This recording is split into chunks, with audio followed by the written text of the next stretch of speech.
오늘 말씀은 요한계시록 2장 18절에서 29절의 말씀입니다.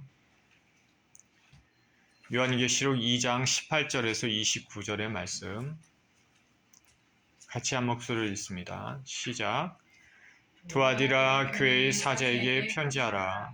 그 눈이 불꽃 같고 그 발이 빛난 주석과 같은 하나님의 아들이 이르시되 내가 내 사업과 사랑과 믿음과 섬김과 인내를 아노니 내 나중 행위가 처음 것보다 많도다. 그러나 내게 책망할 일이 있노라. 자칭 선지자라는 여자 이세벨을 내가 용납함이니 그가 내 종들을 가르쳐 꾀어 행음하게 하고 우상의 제물을 먹게 하는도다. 또 내가 그에게 회개할 기회를 주었을 때 자기의 음행을 회개하고자 하지 아니하는도다. 볼지어다 내가 그를 침상에 던질 터이요 또 그와 더불어 간음하는 자들도 만일 그의 행위를 회개하지 아니하면 큰 환난 가운데 던지고 또 내가 사망으로 그의 자녀를 죽이리니 모든 교회가 나는 사람의 뜻과 마음을 살피는 자인 줄 알지라. 내가 너희 각 사람의 행위대로 갚아주리라. 두아디라에 남아있어 이 교훈을 받지 아니하고 소위 사탄의 깊은 것을 알지 못하는 너희에게 말하노니 다른 짐으로 너희에게 지울 것은 없노라. 다만 너희에게 있는 것을 내가 올 때까지 굳게 잡으라. 이기는 자와 끝까지 내 일을 지키는 그에게 만국을 다스리는 권세를 주리니 그가 철장을 가지고 그들을 다스려 질그를 깨뜨리는 것 같이 하리라. 나도 내 아버지께 받은 것이 그러하니라. 내가 또 그들에게 새벽별을 주리라. 귀 있는 자는 성령이 교회들에게 하시는 말씀을 들을지어다. 아멘. 기도하겠습니다. 하나님 아버지 감사합니다. 오늘도 두아디라의 교회에 보낸 편지를 통하여서 예수 그리스도의 심령, 마음을 알게 하시고 뜻을 알게 하시고 우리 심령 가운데 말씀하시는 주님을 체험하게 하여 주옵소서. 감사드리며 우리 주 예수 그리스도 이름으로 기도합니다. 아멘.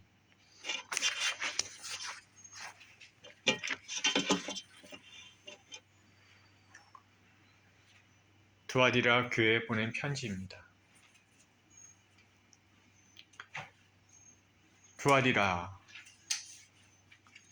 두아디라는 이 도시는 버가모와 서머나의 중간 지점에 위치한 도시입니다. 각 도시마다 특징이 있습니다. 이 두아디라는 도시의 특징은 뭐냐 하면은 이 도시는 공업 도시다라는 것입니다. 청동업 조합으로 유명했습니다. 청동업 조합, 금속 조합으로 유명한 도시입니다. 주전 190년경 로마의 식민지가 됐고 우상으로는 태양신 아폴로 아시죠? 태양신입니다. 그리고 아데미는 많이 들어보셨잖아요. 에베소에 다이아나라는 이름 똑같습니다. 아데미나 다이아나 똑같습니다. 그리고 삼바다라는 또 신의 신전들이 있었습니다. 고대의 도시들에게는 참 사람들이 하나님을 모르는 사람들이 이런 우상의 신전들을 이렇게 만들어서 섬겼죠. 이 도시도 마찬가지입니다. 두아디라에 교회가 있습니다. 근데 그 교회가 어떻게 설립됐는지 우리는 정확하게 알 수는 없습니다. 추측하기는 사도 바울이 에베소에 머물 때 전도를 통해서 세워지지 않았을까 이렇게 추측할 수도 있고 우리가 잘 아시다시피 에베소 바울이 빌립보 우리가 유럽 첫 지경에 빌립보에 바울이 도착하고 나서 거기서 누구를 만나죠? 자주장사 루디아를 만나죠. 루디아를 만나서 루디아가 전도를 받고 회심해서 그 빌립보 교회가 이렇게 세워지게 됩니다. 근데 그 자주장사 루디아가 두아디라 출신입니다. 그래서 루디아에 의해서 세워졌을 가능성도 우리가 있겠다라고 추측할 수 있습니다. 어쨌든 이 두아디라의 교회가 있습니다. 예수님께서 사도 요한을 통하여서 이 두아디라의 교회를 향해서 편지를 보내십니다. 18절입니다. 두아디라 교회의 사자에게 편지하라. 그의 눈이 불꽃 같고 그 발이 빛난 주석과 같은 하나님의 아들이 이르시되. 우리가 각 교회에 나타난 예수님의 모습들이 다 틀리죠. 두아디라 교회에서는 예수님의 모습이 눈이 불꽃 같습니다. 그리고 발이 빛난 주석과 같습니다. 그리고 하나님의 아들이라고 말씀하십니다. 자, 두아디라가 공업도시라고 말씀드렸습니다. 그러니 이 공업도시에 맞게끔 그 두아디라 교인들이 그들이 이해하기 쉽게끔 주님이 그런 모습으로 나타나서 말씀하십니다. 불꽃 같은 눈. 그것은 두아디라에서 숭배하던 태양신 아폴로, 그리고 뒤에 우리 오늘 본문을 읽었지만 이세벨을 염두에 두고 경고하시는 것으로 보입니다. 우상 숭배와 행음에 대해서 반드시 심판하시라는 것을 보여줍니다.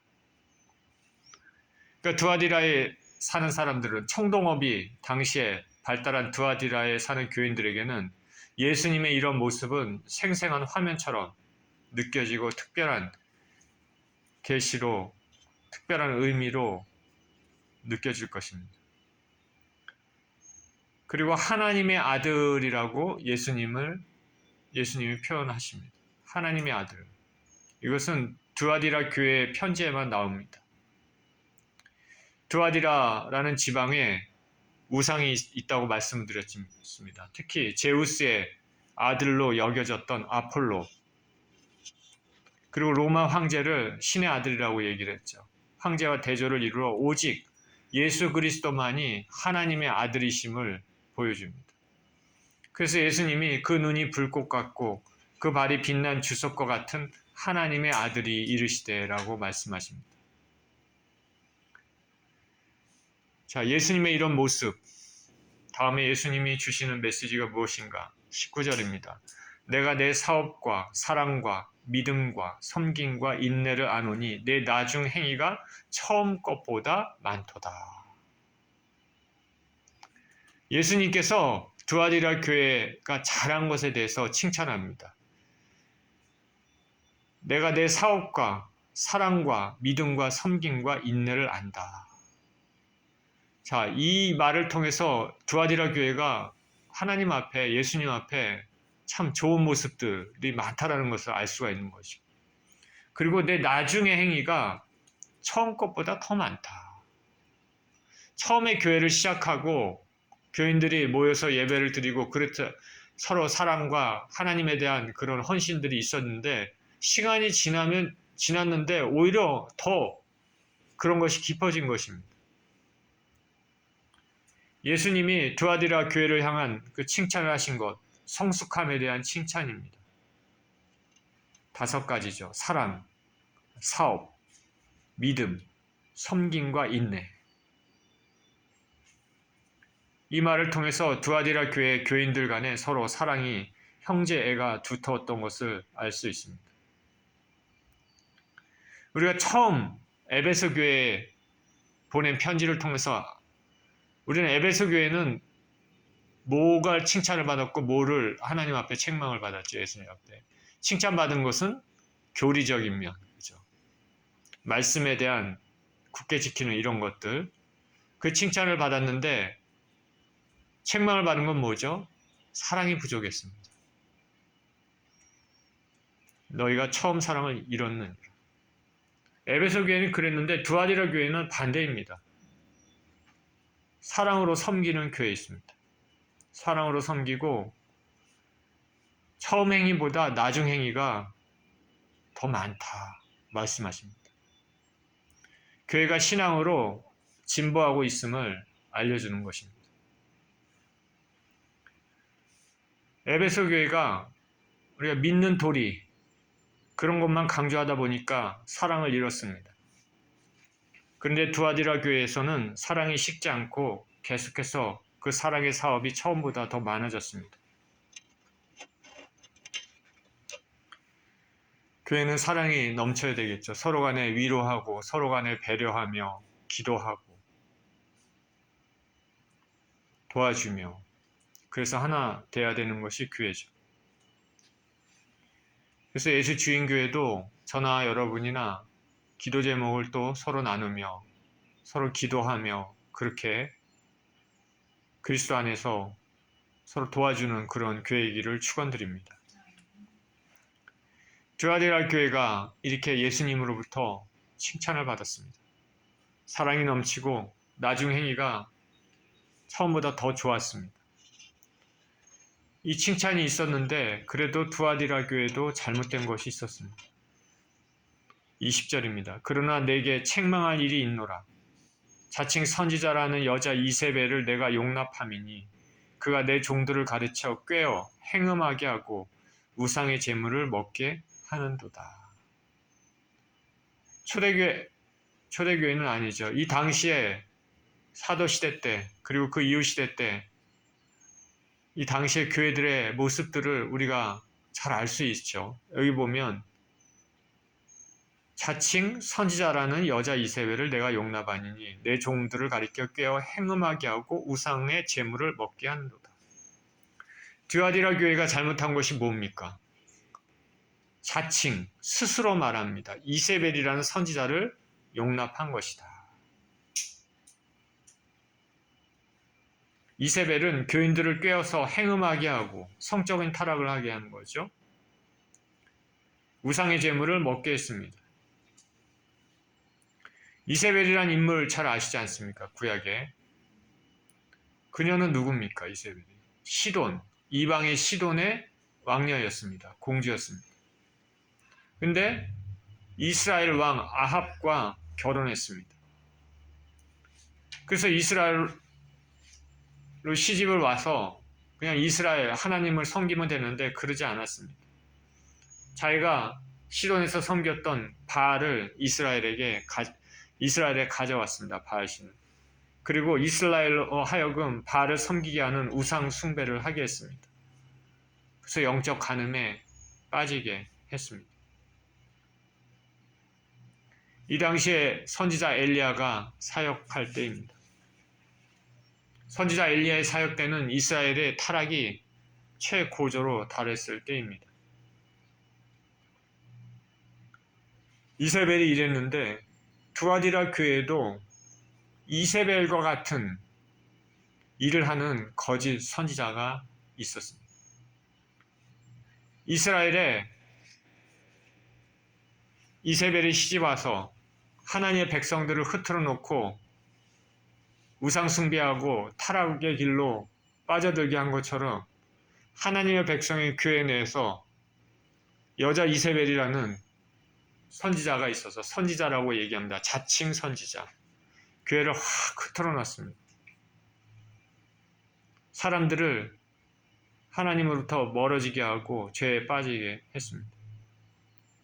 교인들을 거짓된 말로 가르쳐서 행음하게 하고 우상의 제물을 먹게 했습니다. 이러한 이세벨에 의한 미혹은 에베소와 버가모 교회에서 성행했던 리군나장이나 발람의 교훈, 그것을 가르쳤던 것과 매우 유사합니다.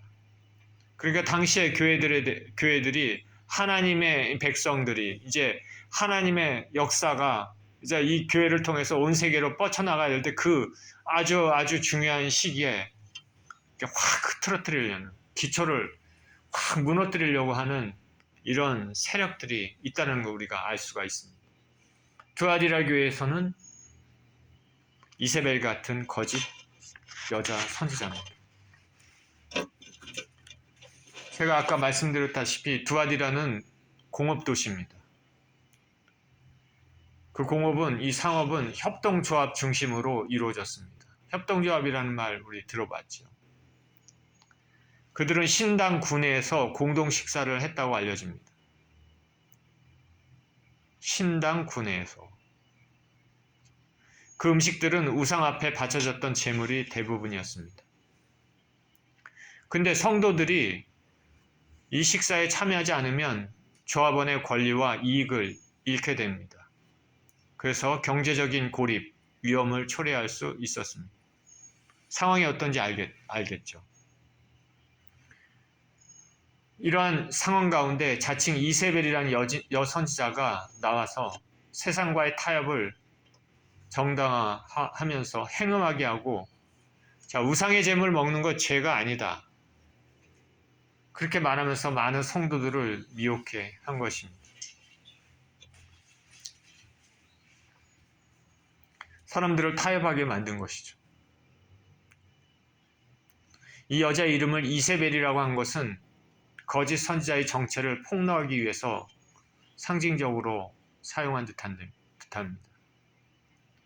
근데 두아디라 교회에서는 교인들은 이 이세벨의 정체를 분명히 이해하지 못한 것으로 보입니다. 그래서 이세벨이 활동한 것을 막지 않고 그냥 가만히 놔뒀습니다. 교회 내에서 활동하도록 용납을 했습니다. 그 이세벨을 교회 내에서 징계해야 되지만은 그렇게 하지 않았습니다. 교회 내에 교회 질서, 하나님의 말씀이 위배되고 사람들을 죄악으로 몰고 가는 그런 거짓된 그 선지자를 자칭 선지자를 책망하고 그를 징계하고 그래야 되는데 그러지 않았습니다. 교회 내에서 활동하도록 용납했습니다. 그러니 예수님의 책망을 받을 수밖에 없습니다. 에베소 교회는 니골라당의 행위를 멀리했지만 그러나 처음 사랑을 잃어버렸습니다. 에베소 교회와는 반대죠. 두아디라 교회는 반대로 형제간의 사랑은 있었는데 니골라당의 행위 같은 이세벨의 죄악을 멀리하지 못했습니다. 다는 아니지만 표현이 적절한지 모르겠지만 사랑이 많으면 그냥 좋은 게 좋은 거다 그냥 다 이렇게 두루뭉실하게 다 감싸 안고 하나님 말씀도 적당히 희석해 가면서 뭐 거기에 너무 이렇게 집착하면서 이렇게 하냐 그냥 좋은 게 좋은 거다 잘못된 것도 그냥 서로 우리 사랑으로 안아주자 막 이렇게 하는 거 리버럴한 상황이죠. 그럴 가능성이 있고 또 반대로 하나님 말씀만 교리만 계속 강조하다 보면 차가운 신앙이 되죠. 사람들을 서로 감싸 안고 위로하고 사랑해주는 그런 것들이 부족하는 경우가 많은 것 같습니다. 다는 아닙니다. 그러나 그런 경향이 있는 것 같습니다. 주님은 이세벨을 용납한 두아디라 교회를 책망하십니다. 이세벨의 가르침을 따르지 않으면 경제적인 제재나 손해를 당할 수밖에 없기에 이것을 묵인하고 용인했습니다.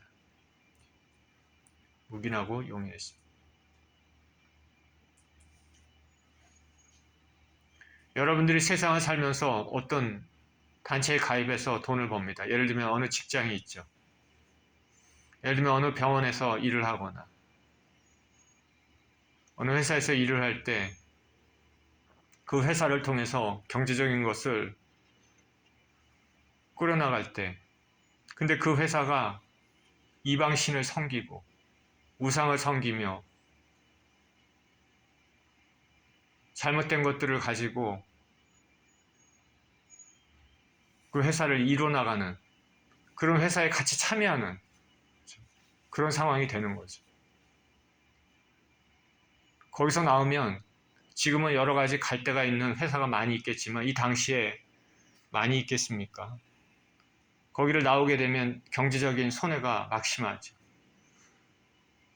그렇기 때문에 갈등이 있을 것입니다.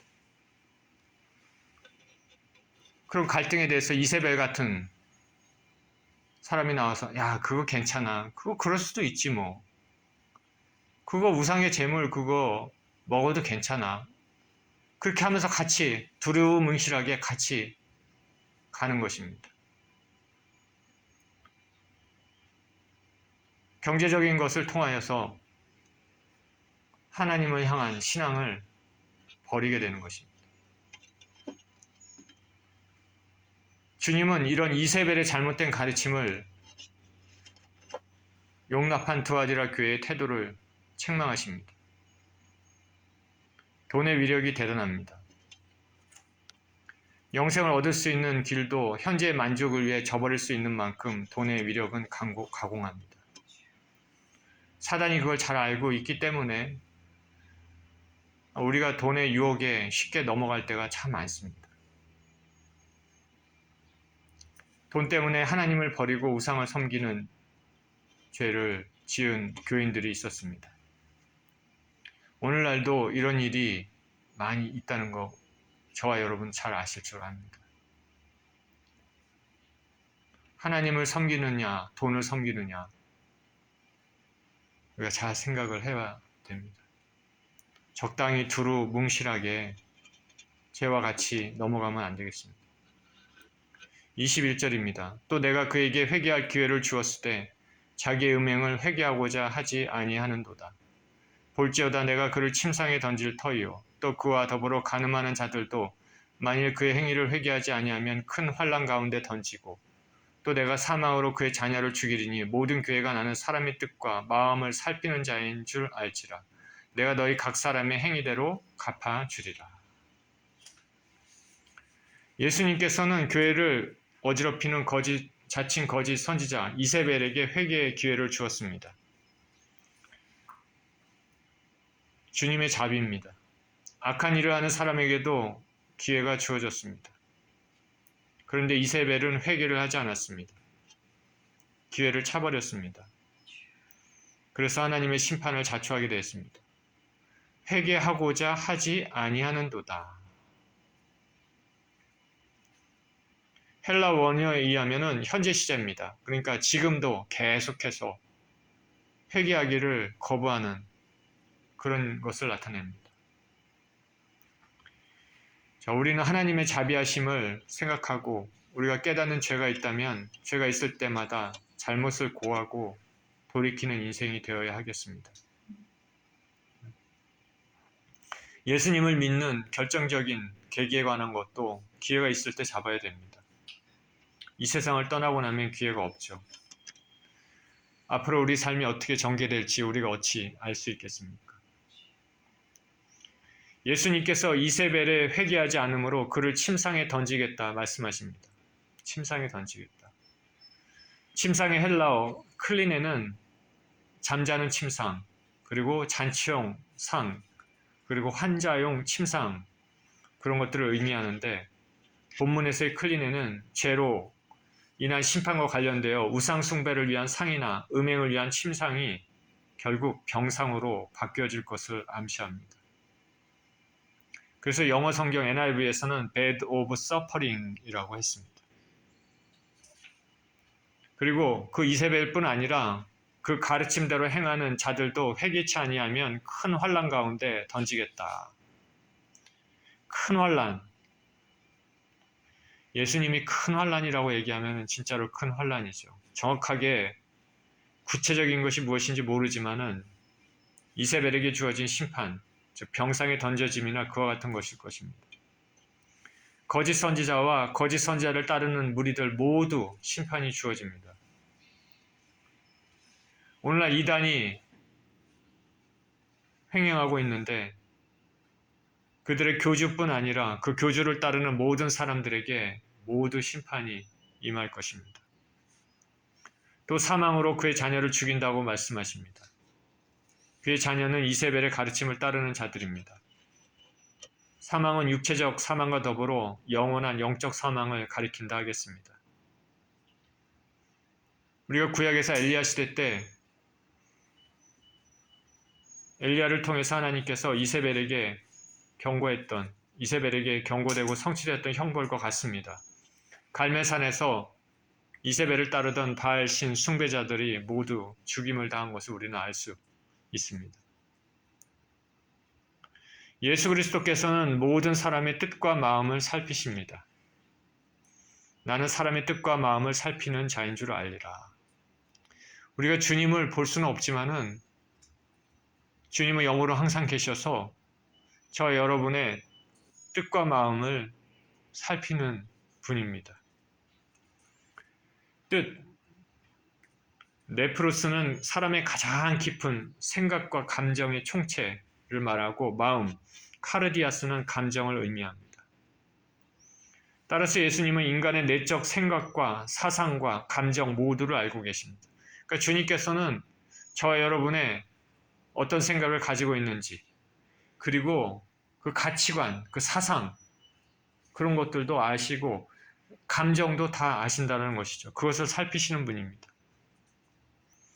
예수께서 이런 계시를 하신 것은 두아디라 교인들로 하여금 예수님의 시각에서 벗어날 수 없음을 인식하게 하고 회개케 하고자 촉구하십니다. 모든 것을 아시는 주님. 주님은 저와 여러분의 삶이 어떠한지도 살피시고 지금 예배드리는 지금 이 순간도 우리의 심령을 살피시고 계실 것입니다. 우리의 행동의 결과뿐 아니라 그 행동을 하는 데 처음에 가졌던 그 동기도 다 살피십니다. 예수님의 눈은 각 사람의 일생이 어떠한지 우리가 이 땅을 떠날 때 다 살피실 것입니다. 그래서 각 사람의 행한 대로 갚아주십니다. 예수님은 침묵하신 것 같아도 인간의 중심을 살피실 뿐 아니라 그 행위에 따른 결과에 보응을 하십니다. 선한 열매는 선한 것으로 갚아주시고 악한 열매는 심판으로 갚아주십니다.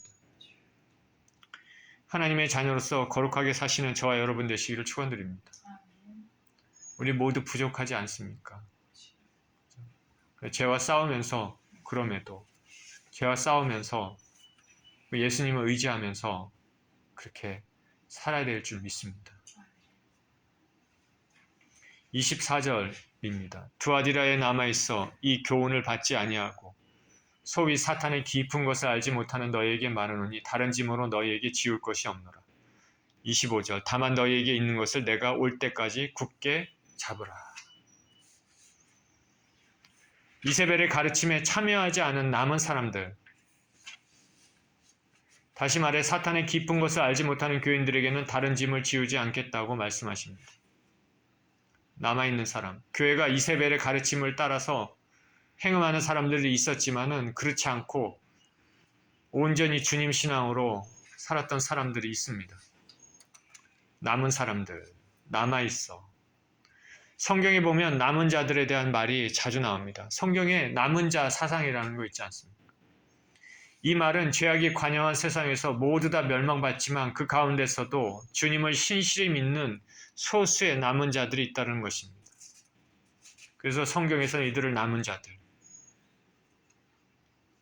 엘리야 시대 때 모두가 우상 숭배에 빠졌을 때 하나님께서 엘리야에게 말씀했습니다. 바알에게 무릎 꿇지 않은 7,000인을 남겨두었다. 그리고 이사야서에서는 이스라엘과 유다가 죄로 인해 멸망받았을지라도 나무에 구루터기가 남아있는 것처럼 남은 자들이 있다라고 말씀하십니다.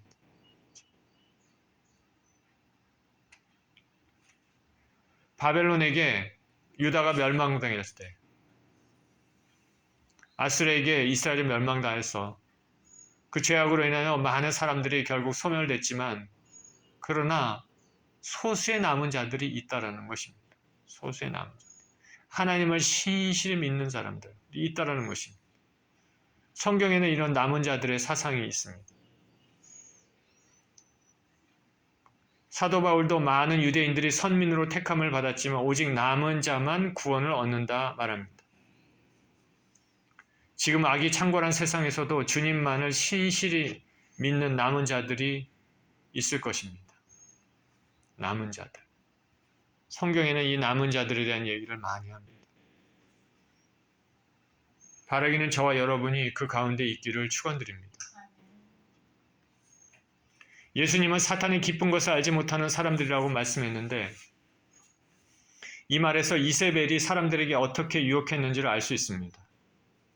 이세벨은 자신의 가르침에서 우상 숭배나 음행, 이교도들이 행하는 깊은 생활을 알아야 한다고 가르친 것으로 보입니다.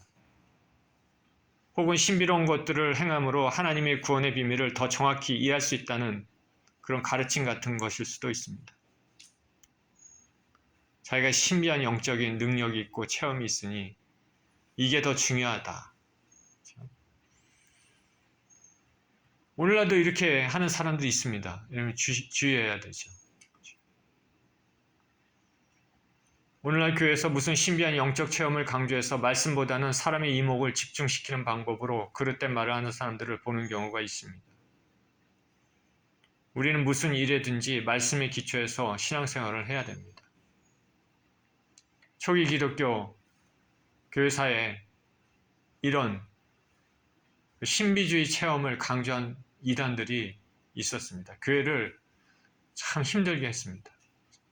교회를 힘들게 했던 여러 세력들 가운데 하나가 유대인들이죠. 유대교인. 그리고 또 이렇게 신비한 영적 체험, 영적인 어떤 하나님 말씀이 아니라 이상한 지식, 그거를 통해서 구원받을 수 있다고 하는 이런 사상들, 교회 내에 확 퍼졌습니다.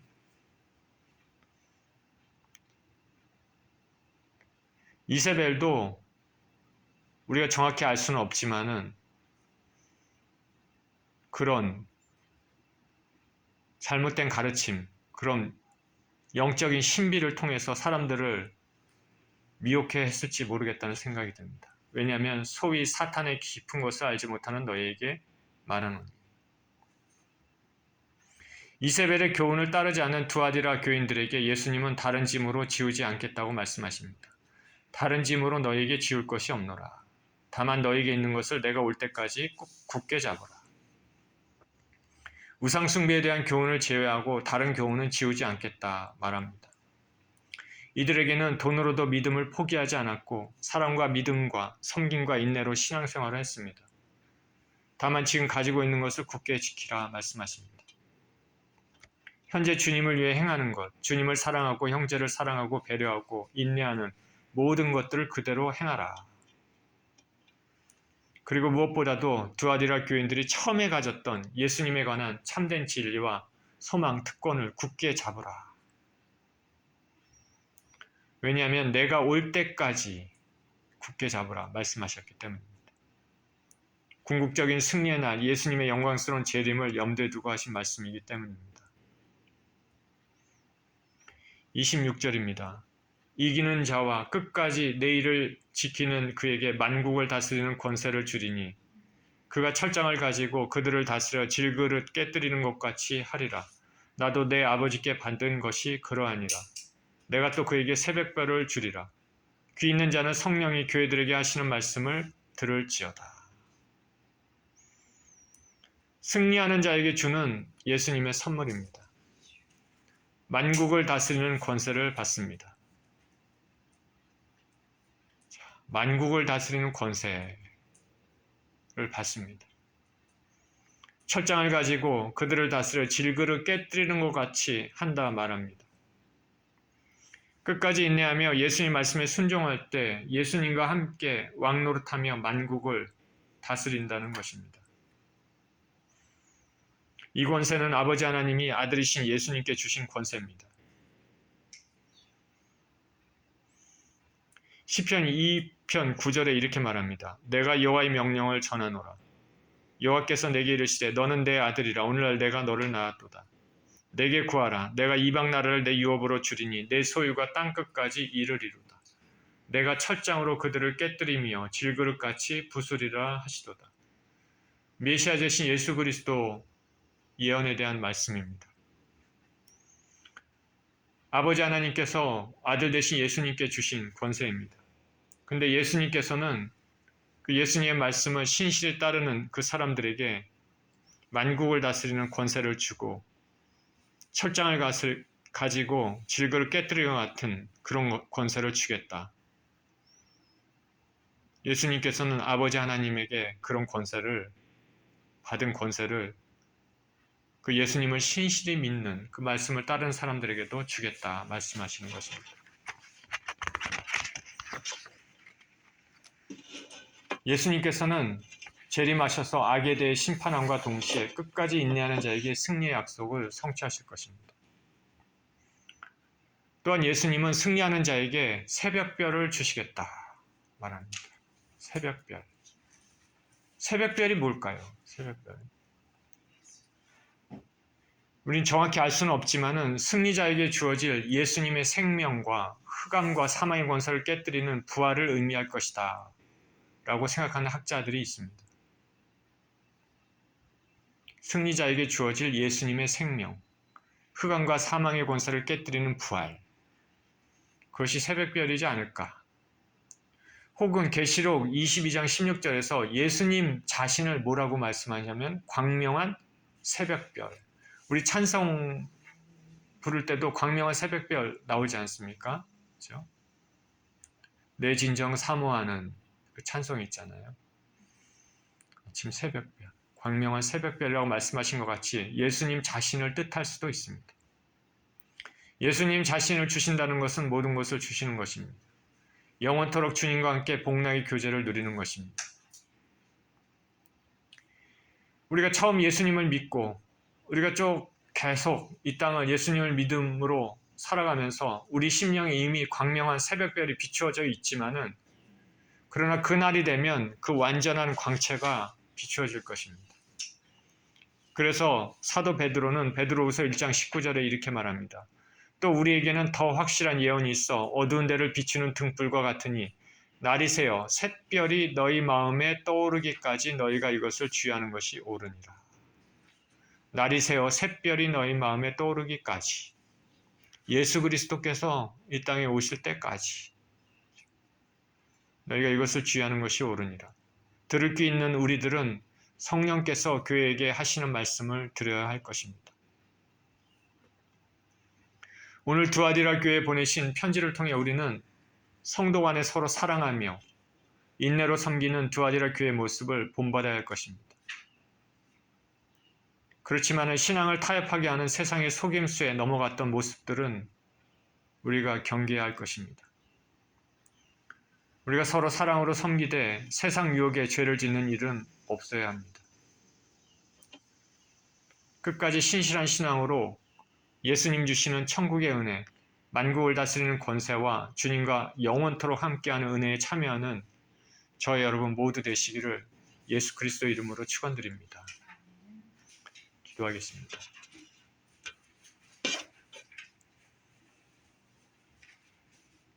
하나님 아버지, 두아디라 교인들은 서로 간의 사랑과 인내와 섬김,